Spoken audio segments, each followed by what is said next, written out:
जी, जय मसीह की सबको।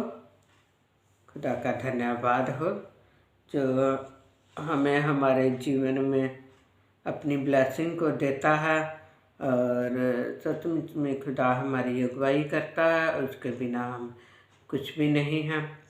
तो परमेश्वर की गवाहियों को बांटना बहुत ज़्यादा ज़रूरी है। जब हम अपनी गवाहियों को परमेश्वर ने जो हमारे जीवन में बनाई हुई हैं, दुनिया के बीच में उन गवाहियों को बांटते हैं, तो खुदा हमारे जीवन में और भी बहुत सी गवाहियाँ तैयार करता है।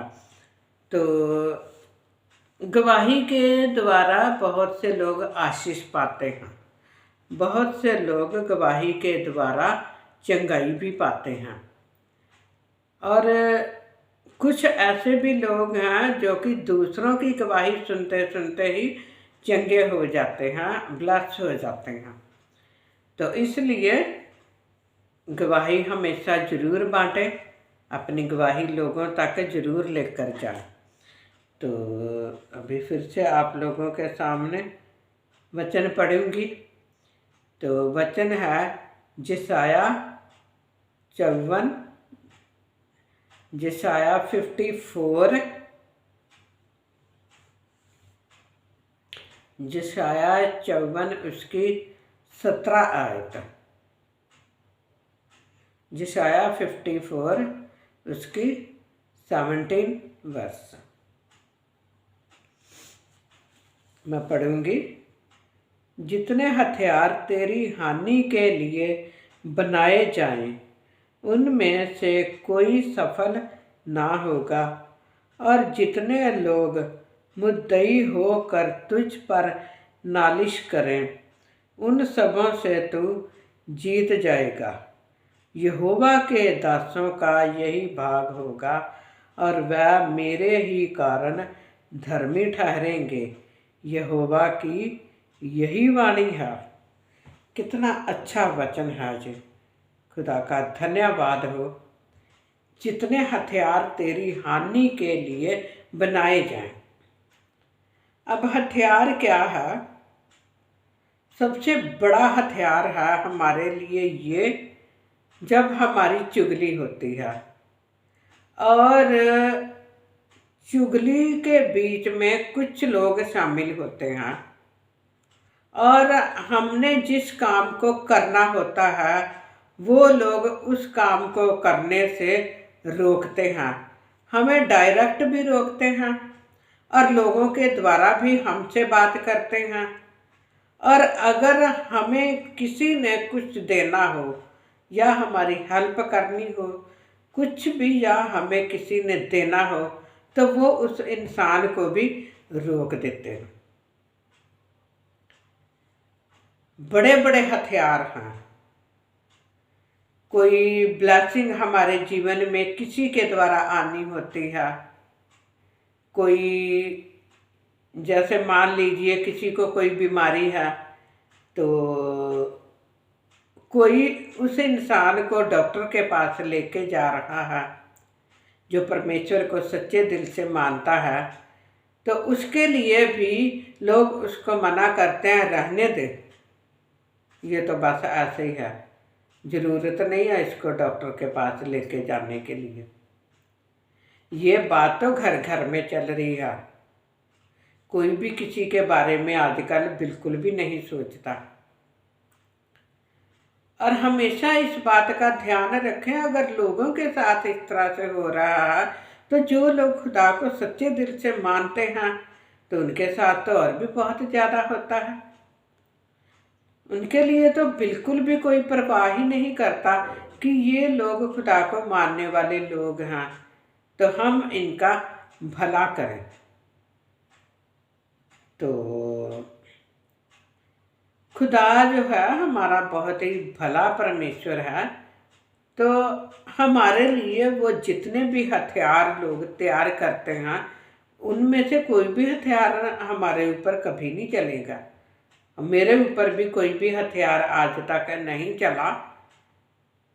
मेरे ऊपर भी कुछ ऐसा समय आया था जब मुझे कहीं जाना पड़ा, और जब मैं जाती थी तो वहाँ पर बहुत मेरा विरोध होता था, आगे कुआं पीछे खाई, ये हालात मेरे साथ होते थे।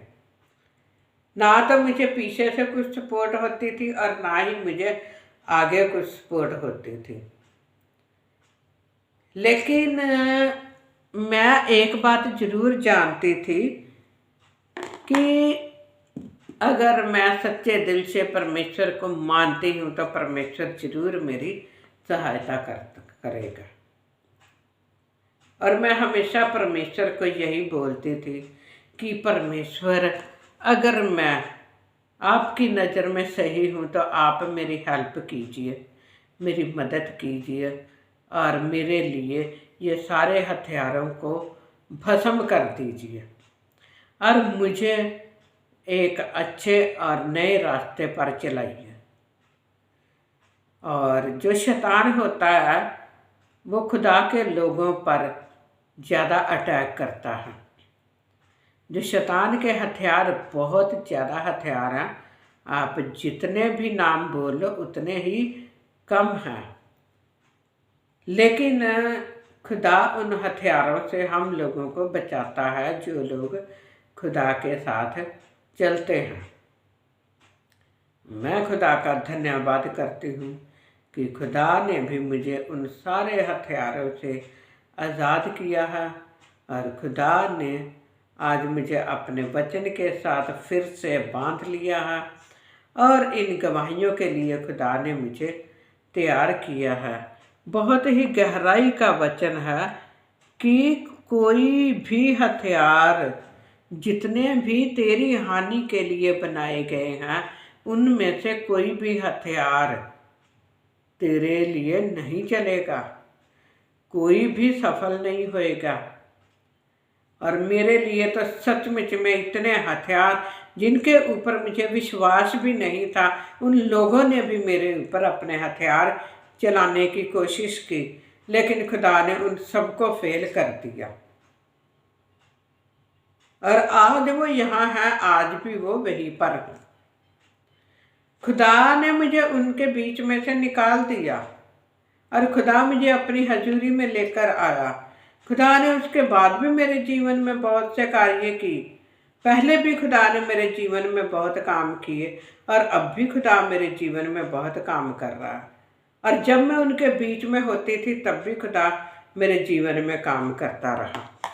तो खुदा का धन्यवाद है।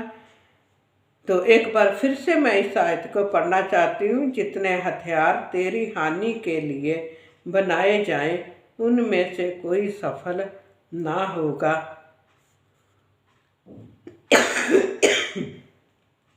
और जितने लोग मुद्दई होकर तुझ पर नालिश करें, मुद्दई होकर नालिश करें। होता क्या है, जब हम किसी जगह पर होते हैं ना, तो एक इंसान दूसरे को बोलता है, झूठी बात बोलता है, इसने ऐसे करके किया, तो दूसरा जो इंसान है वो भी उसकी बात को मान जाता है। फिर दूसरा जो इंसान है वो तीसरे को भी बताता है, तो वो भी फिर उसकी बात को मान जाता है। तो खुदा के लोग जो सच्चे दिल से चलते हैं, इस तरह से उनके लिए लोग गवाह बन जाते हैं कि हाँ भी मैं जानता हूँ कि तूने ऐसे किया। बाइबल में बहुत सी ऐसी बातें हैं जो कि लोगों ने झूठे गवाह तैयार किए। तो सचमुच में मुझे खुदा ने उन लोगों से बचाया, मुझे खुदा ने उन लोगों से आज़ाद किया। बहुत इल्ज़ाम मेरे ऊपर लगाए, इसने ये किया, वो किया, ऐसा कर दिया। जिन्होंने मेरे ऊपर ये इल्ज़ाम लगाए वो इंसान आज भी वही काम कर रहे हैं, लेकिन मैं आज भी खुदा के साथ वैसे ही हूँ जैसा मेरे साथ खुदा पहले था। खुदा का धन्यवाद करती हूँ कि खुदा ने मुझे उन लोगों के बीच में से निकाला। वो लोग फिर भी वही के वही हैं और मैं कहाँ आगे बढ़ रही हूँ, खुदा मुझे आगे बढ़ा रहा है। खुदा की मर्जी के बिना हम कभी भी आगे नहीं बढ़ सकते। बहुत ही गहरा वचन है और लिखा है, यहोवा की यही वाणी है, बल्कि मेरे कारण वो धर्मी ठहरेंगे। परमेश्वर का धन्यवाद हो कि परमेश्वर ने मेरी मदद की, परमेश्वर ने मुझे ब्लेस किया। उसके बिना सचमुच में मैं कुछ भी नहीं हूँ। तो इस वचन को भी लोगों तक पहुँचाइए और इस वचन को हमेशा पढ़ते रहिए। और खुदा का धन्यवाद। खुदा आप सबको ब्लेस करे। आमीन। हालेलुया। सबको जय मसीह की।